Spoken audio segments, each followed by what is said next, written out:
Welcome to the Cross Canada Spotlight. I'm Mike Arsenault. Every week we take a look at a handful of the most interesting and entertaining stories produced across the Global News Network.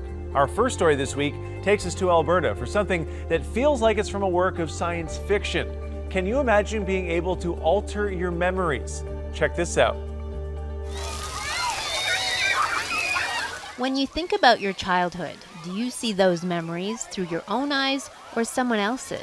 We know that when we remember our events, we can actually shift and change our perspective. We can sometimes see ourselves in our memory. Dr. Peggy St. Jacques is studying our ability to edit our memories, switching perspective from first person to an observer. And what we found is that that can actually reduce the emotions that people feel. Dr. St. Jacques says that could be useful for coping with trauma. Her University of Alberta team has been using a 3D camera to make lifelike videos of various environments and events, incorporating them into virtual reality, where a participant's viewpoint can be manipulated. And we've created avatars that look like the participants in the study, so you have this strong sense of identity and you feel like you're seeing yourselves in those virtual experiences. MRIs showed participants' brains lit up differently. The out-of-body view made an experience feel less intense, sometimes less scary. It's almost like you're kind of stepping back, from that event and having some distance. She says it could be a treatment for PTSD or other anxiety disorders in the future. Dr. St. Jacques was recently awarded a Canada Research Chair, one of the first Indigenous women in science to have the prestigious title. Growing up myself, I didn't have, there weren't a lot of people that I could look to as role models that looked like myself. One thing that's really important to me in this role is being a leader. Now, how that actually works went over my head just a little bit, to be honest, but I'd be very interested in trying out some of that virtual reality modeling for myself. I can definitely see the applications there in Dr. St. Jacques' research. The brain, for sure, works in some mysterious ways. To Saskatchewan now, where a young hockey goalie got creative to fund a new equipment purchase for himself, and now he's focusing on helping others. 9-year-old Luc Brisebois is hard at work, breaking in his brand new goalie gear, which is a product of his other hard work. You see, the glove and blocker Luc is wearing is from the proceeds of his own grass cutting business. My pads were too small, so we needed to get some new ones. He said, okay, well, I'll need a matching glove and blocker too. And I said, no, you don't. I said, your other stuff fits you just fine. He said, well, I want them to match. And I said, well, I'll tell you what, I'm not paying for them because you've already got a set. He said I have to make some money to buy the matching glove and blocker. So he sort of pondered and looked around a little bit. And then about 5 minutes later, he goes, well, could you teach me to cut grass? And I said, absolutely, I could teach you to cut grass. So Little Breezer's Lawn Care was born, and in the first month alone, Luc cut around 25 lawns in Gravelburg, which was enough for his new equipment. But the business didn't stop there. Neither did Luc's idea of purchasing even more gear for his hockey passion. Trying to get some more money to buy a new stick and some new knee protectors. And Luc has even decided to pay it forward by donating a portion of his earnings to the local food bank. I'm gonna give 10% of the money to the food bank after we're done to help people that don't have lots of food. Now my wife and I are going to match it, and my parents are going to match it, and I had actually made a post on LinkedIn that's gone kind of semi-viral. There's been a couple people on that platform that have reached out to me and DM'd me and said, hey, we want to know how much he's raised because we want to match it. So, this little bit of goodwill he's decided to sort of do is going to result in a lot of goodwill for our community. Shire Global News. Way to go, Luc. That is one resourceful young man, taking it upon himself to make some money to buy his own equipment and then keeping his business going to help others. And it's amazing to see how Luc's small gestures snowballing both within and outside of his community to raise even more money for those in need. To another athlete in Ontario who will be realizing her Olympic dream in less than a month. My life has always been kind of centered around judo.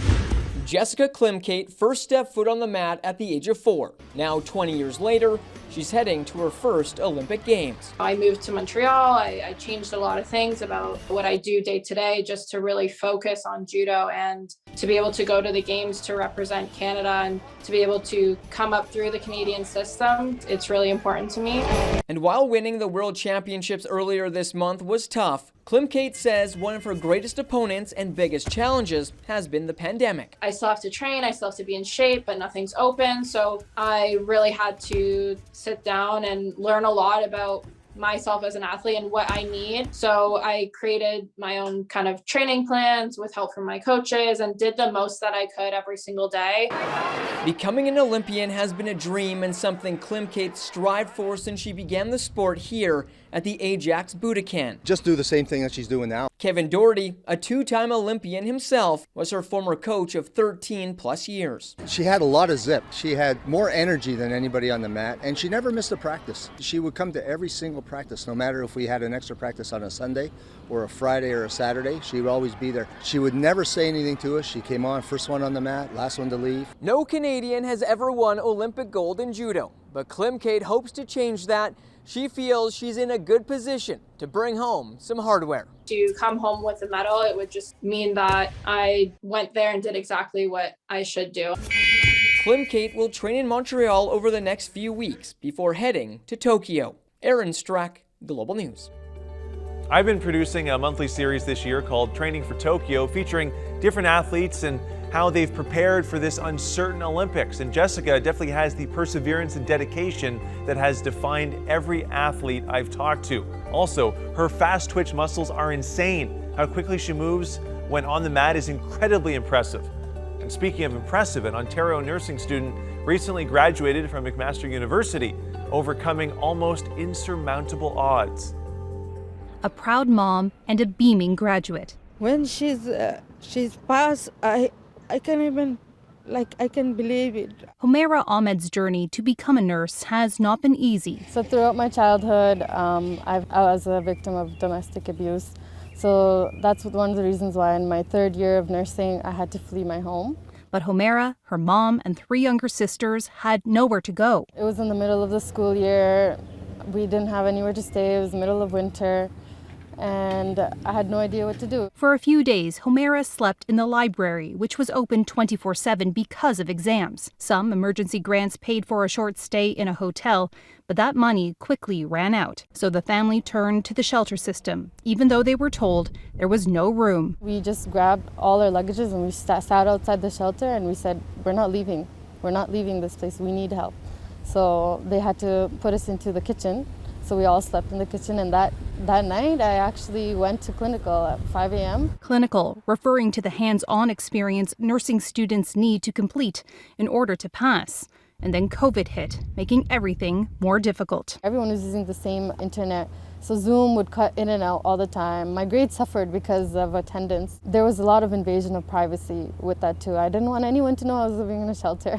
Plus, time at the shelter was running out. Only one day they said, now you have to move into market rent. My mom didn't have a job. I had to look for some jobs just to make up for the rent. It all became so much, Humaira ended up in hospital because of the stress. Still, she persevered. Eventually, the family found housing. Plus, Humaira got her degree and a job, fueled by the determination to create a better life for her family. My motivation was my sisters, looking at them, knowing that, okay, anything I'm going through, as if they don't have to go through that, then I'll take it on. Catherine Ward, Global News. Just a massive congratulations to Humaira. Her ability to keep pushing toward her goal when a lot of people would have stopped is extremely inspiring. I'm sure she and her sisters will accomplish a lot in their lives. What a story. To our final feature of the week, an unlikely friendship was sparked in Ontario between 2 people who are decades apart. Dear Miss Laura G., my name is Ariel. Dear Ariel, so nice to hear from you. When I first got her letter and I found out how old she was and how this thing got started, I was amazed. Meet Laura Greenberg and Ariel Segalum, 2 pen pals with nearly 80 years between them. I just tell stories, I say what I do, I ask how the seniors are doing. Because how many letters do we get? Other than bills. In the summer of 2020, the 13-year-old girl became inspired to write letters after penning many to her bubby and Nana. With a little help from her mom and dad, she started a pen pal program called P.S. I Love You. The teen took the idea and ran with it and even created her own stationery. She now has 90 students writing to 300 seniors in Toronto. It makes me happy and kind of proud to write to so many people who are especially because I know they appreciate it. Both my husband and I are super proud of Ariel and everything that she's accomplished with this. Retired pharmacist Henry Barkin now has his own pen pal as a result of the program. When I found out how interested she was in medicine, then I had something with which to converse. The trio met Friday at Kensington Place retirement residence and presented Ariel with a cake as a thank you for the joy she has given them through a trying time. I see myself in her because she did something like this, which is bringing people together and making people happy. And as the province reopens, the letters won't be stopping. I think it's still important to reach out to people even if you're busy, and it's just nice to receive a letter. Stay safe and healthy. Love, Ariel. Be well, stay safe, and send you a big hug. Love, Laura. Morgan Campbell, Global News. I honestly can't remember the last time I wrote a letter. It's cool that Ariel, at her age, is a fan of what seems to be a lost art. That story is proof that friendships can be developed across any age bracket. Hopefully this week's stories brought a smile to your face. That's it for the Cross Canada Spotlight. Be sure to watch Global News Weekend Saturday and Sunday mornings at 7 a.m. on the Global TV app. For now, stay tuned for more news and weather.